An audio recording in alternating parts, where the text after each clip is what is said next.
নমস্কার, দেখছেন talk to Bangla. আমি অভিষেক রয়েছে আপনাদের সাথে। এই মুহূর্তে যে খবর নিয়ে উপস্থিত হয়েছি, তামিলনাড়ুতে এক নতুন সূর্যের উদয় এবং থালাপতি বিজয় যখন একদম সরাসরি শপথ বাক্য পাঠ করছেন, সেই সময় দেশের প্রধানমন্ত্রী কি করলেন বলুন তো?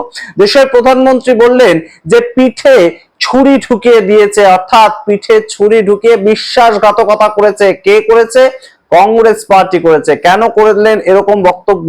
তার কারণ প্রধানমন্ত্রীর বক্তব্য অনুযায়ী কংগ্রেস পার্টি ডিএমকে দলের সঙ্গে গত 25-30 বছর ধরে একত্রিতভাবে সরকার চালিয়েছে। কখনো একদম তারা সরাসরি সংগঠনে একত্রিতভাবে থেকেছে। আর সেই ডিএমকে কে ছেড়ে দিয়ে এখন নতুন সরকার যখন নতুন দল তৈরি করছে, তখন তার সঙ্গে গিয়ে কোথাও গিয়ে কংগ্রেস যেভাবে হাত মেলাচ্ছে, একদম রীতিমতন সত্তার মালাই খাওয়ার জন্য, অর্থাৎ ক্ষমতার মালাইটাকে ভোগ করার জন্য কংগ্রেস যে কাজটা করছে সেটা কখনোই সমর্থনযোগ্য নয় বলছেন দেশের প্রধানমন্ত্রী। কিন্তু সেই ক্ষেত্রে কিছু প্রশ্ন তো উঠে আসে, অর্থাৎ যেভাবে বিহারে নীতিশ কুমারের সরকারের সঙ্গে ভারতীয় জনতা পার্টি জোটবদ্ধ অবস্থায় হয়েছিল এবং জোট করার পর তারা এই মুহূর্তে সরকার চালাচ্ছে, সেখানে এই কথাগুলো বলা যায় কি? এই বক্তব্য আমরা নিয়ে আসবো, এই বিশ্লেষণ নিয়ে আসবো। আগে আপনারা শুনুন দেশের প্রধানমন্ত্রী থালাপতি বিজয় যখন একদম শপথ বাক্য পাঠ করছেন, তখন কংগ্রেসের উদ্দেশ্যে ব্যাঙ্গালোরে দাঁড়িয়ে দেশের প্রধানমন্ত্রীর কি বক্তব্য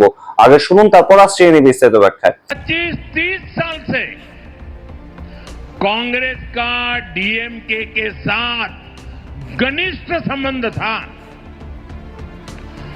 डीएमके के साथ गठबंधन ने कितनी ही बार कांग्रेस को संकटों से बाहर निकाला और 2014 के पहले 10 साल उनकी जो सरकार थी वो भी डीएमके के कारण टिकी थी। लेकिन क्या हुआ? जिस डीएमके के साथ 25-30 साल का जीने मरने का नाता था, हर पल जो डीएमके कांग्रेस की भलाई के लिए काम करती थी, लेकिन जैसे ही सत्ता का खेल कहीं और मुड़ गया तो सत्ता के लालच में सत्ता भूखी कांग्रेस ने पहला मौका मिलते ही डीएमके की पीठ में छुरा भोंक दिया। परजीवी कांग्रेस को अब एक और पार्टी चाहिए जिसकी पीठ पर सवार होकर वो प्रासंगिक बनी रह सके। আপনারা শুনলেন দেশের প্রধানমন্ত্রীর বক্তব্য, এবং এই প্রধানমন্ত্রী এখন যখন বলছেন যে একদম অ্যালায়েন্স ছেড়ে চলে এসছে ভারতীয় কংগ্রেস, সেই সময় আমাদের মনে পড়ে যে অজিত পাওয়ারকে নিয়ে ভারতীয় জনতা পার্টির নেতারা ঠিক কি কি বলেছিল, তার দুর্নীতি নিয়ে কি কি বলেছিল, এবং তার পরবর্তীতে একই রকম ভাবে আমাদের মনে পড়ে তাকে কিভাবে সেই সরকারেরই উপমুখ্যমন্ত্রী হিসেবে একদম নির্বাচিত করেছিল ভারতীয় জনতা পার্টি। ঠিক একই সঙ্গে আমাদের মনে পড়ে যে বিহারে নীতিশ কুমার যখন ইন্ডিয়া অ্যালায়েন্সের হয়েছিলেন, তিনি তখন ইন্ডিয়া অ্যালায়েন্সের নীতিশ কুমারের সঙ্গে কোনো মতেই জোট করা যাবে না, নইব নইব চ, সেটা বলে দিয়েছিলেন অমিত শাহ গৃহমন্ত্রী। কিন্তু পরবর্তীতে নীতিশ কুমারের 12 জন এমপির দ্বারা একদম সরকার নির্মিত হয়, মোদি 3.0 সরকার। তো এইগুলো আমাদের কিন্তু স্মরণে চলে আসে যখন দেশের প্রধানমন্ত্রী এই ধরনের কথা বলেন। আপনাদের এর সঙ্গে মনে করিয়ে দিয়ে এই মুহূর্তে থালাপতি বিজয় তিনি একদম জেন জি স্টাইলে একটা নতুন শপথ নিয়েছেন, এবং তিনি পুরো সিনেমাটিক ওয়েতে কিন্তু কথাটা বলেছেন যে আর নিউ টাইম হ্যাজ বিগান, অর্থাৎ টাইম স্টার্টস নাও। কি বলেছেন থালাপতি বিজয়?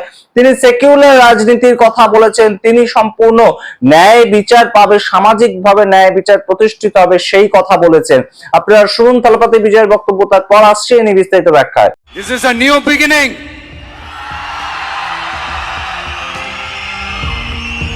A new era of a real, secular, social justice starts now. আপনারা শুনলেন থালাপতি বিজয়ের বক্তব্য। তিনি একদম সরাসরি এই যে সাম্প্রদায়িক রাজনীতি তার বিরুদ্ধে দাঁড়িয়ে লড়াইটা করেছেন, এবং লড়াইটা করেছেন শুধু তাই নয়, মুখ্যমন্ত্রী হিসেবে শপথ নিয়েও তার প্রথম বক্তব্য এটাই ছিল।